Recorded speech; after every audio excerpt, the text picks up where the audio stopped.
And only Kenny Smith here on First Take. Jet. Kenny the Jet. Hello, Kenny. Good morning to you. Good morning, everyone. Let's go to the Lakers last night, okay? The Lakers just could not close out the game against the Rockets in Game 5 at home, falling 99-93 Houston. 5 players scoring in double figures, led by Jabari Smith Jr. with 22 points. Austin Reaves was back for the Lakers. He had 22 points himself in his return, while LeBron James led the Lakers with 25. The series now shifts back to Houston for Game 6 on Friday night. No teams have ever come back from trailing 3-0 in a series, and only 5 have forced a Game 7. Let's keep that in mind, Kenny. We already know Kevin Durant will not play in Game 6. Should LA be panicking as they head into Game 6? I don't think you should panic, but this is an unconventional series from the start.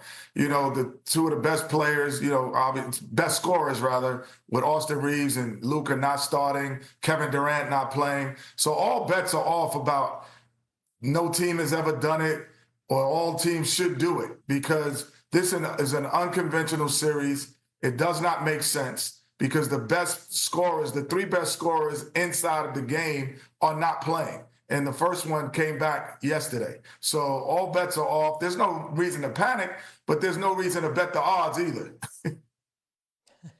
Well, there's a reason to be urgent and to feel a level of urgency, Kenny.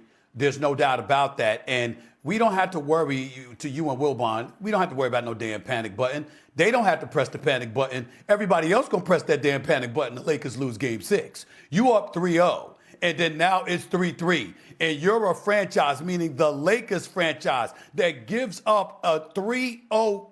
I mean, you give up a 3-0 lead. That is bad. That's it. You know, I know what I'm talking about, because the Yankees did it with the Boston Red Sox. Don't get me started with that years ago. I'm still recovering from that, okay? This is not something that you want to be a part of on the negative side. You'd rather lose a series going back and forth than to be up 3-0, to have a team winless and on the brink of elimination in a series without their best player, their number 1 scoring option, and a surefire first ballot Hall of Famer who happened to be a 2-time champion and a 2-time NBA Finals MVP and one of the most prolific scorers we have ever seen in NBA history. You don't have him, and you got a starting lineup with babies 24 years or younger, and they come back from an 0-3 deficit and tie this series.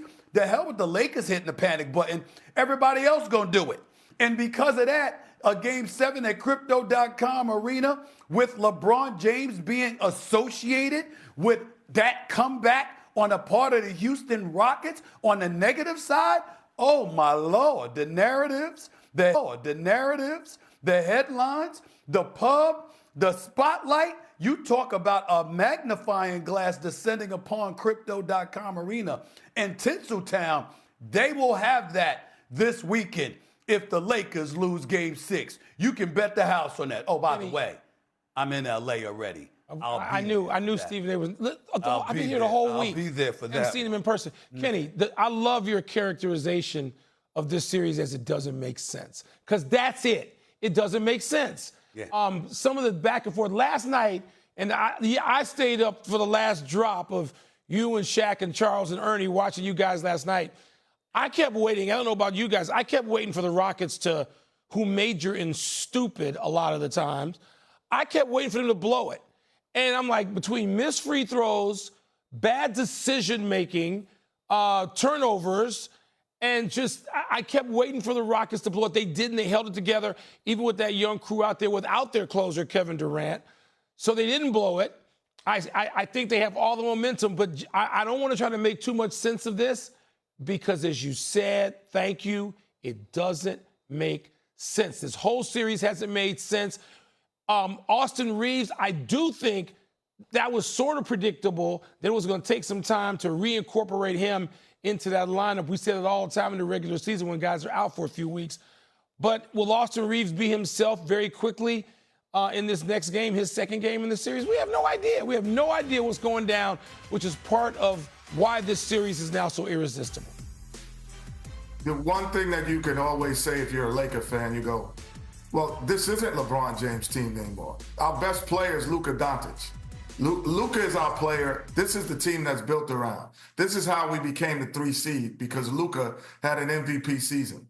And so the possible MVP top 5 guy in the league didn't play.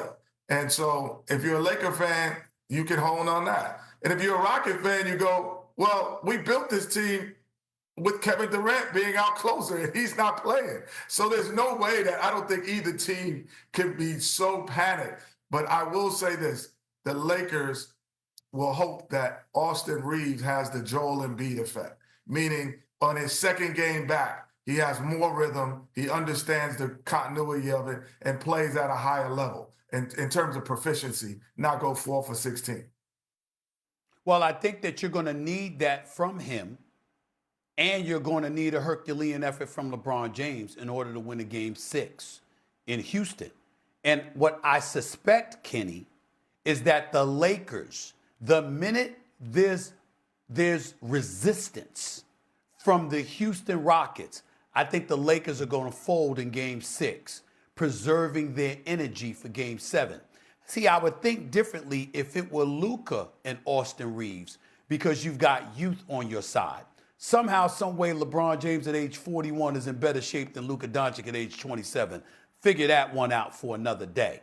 But the flip side to it is that as great as LeBron looked in games 1, 2, and 3, he hasn't looked that way in games 4 and 5. And even though he had 25 and 7 yesterday, he just looked flat. He just looked flat. And the energy seemed to be a bit deflated to some degree.